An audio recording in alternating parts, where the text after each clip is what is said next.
I remember the sound more than the words. The metallic clink of my fork against the plate when I set it down. The faint scrape of my chair on the hardwood as I stood. The silence that followed, sharp, deliberate, louder than their voices could ever be. I didn't defend myself, didn't look back, didn't even breathe until I was in my car with the door shut, the muffled laughter of my brother still echoing in my head. I drove home that night without turning the radio on. My hands were steady on the wheel, but in my chest, something shifted, like a lock clicking open. They hadn't always been like this. When I was a kid, my mom used to say I was quiet but sharp. She meant it as a compliment. My dad would ruffle my hair, tell me I had an old soul. My brother, 3 years older, was the loud one, the golden one, the one who broke curfew and wrecked his first car but still got a smile and a boys will be boys.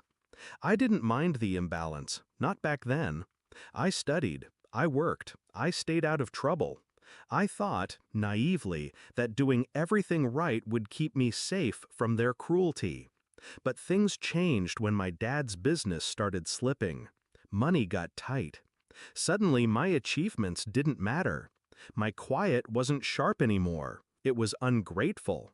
My independence was selfish. My brother's recklessness became stress. Mine became burden.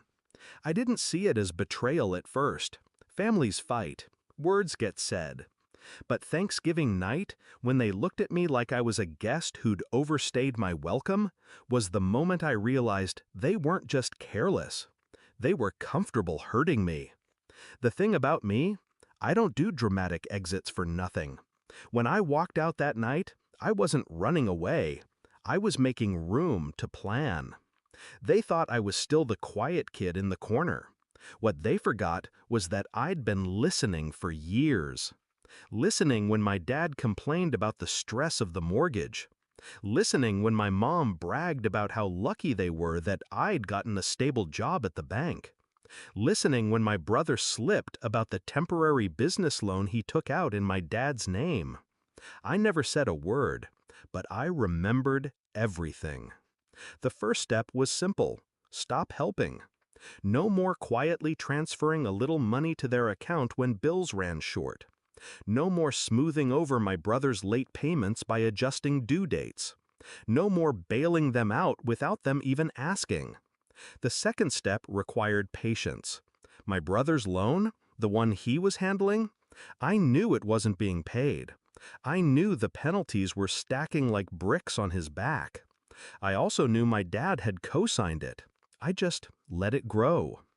The third step was timing.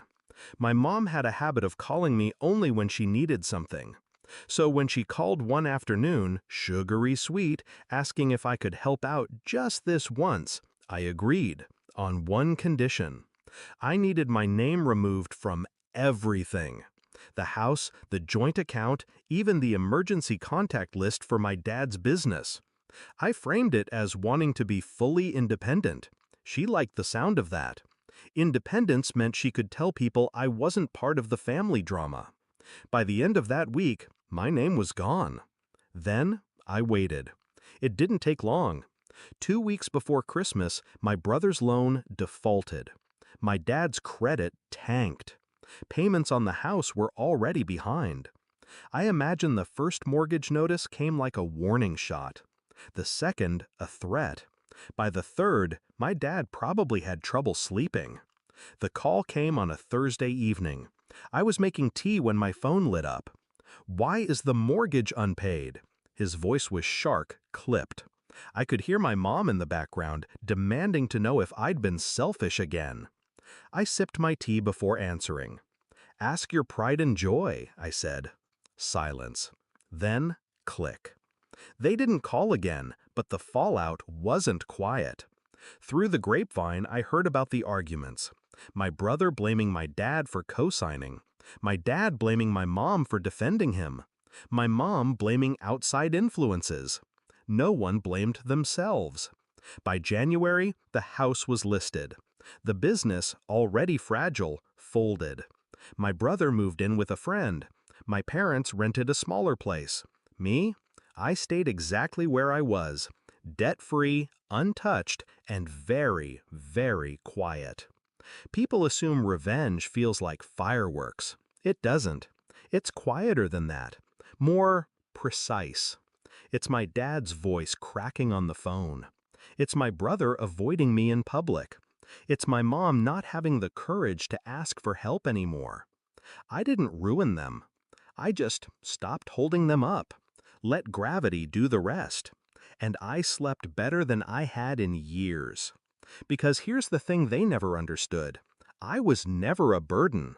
I was the backbone. And the moment I stepped away, the whole structure came down. Not with a bang, but with the slow, inevitable collapse of something built on arrogance and rot. Now, they live with the consequences. I live with peace. And every Thanksgiving.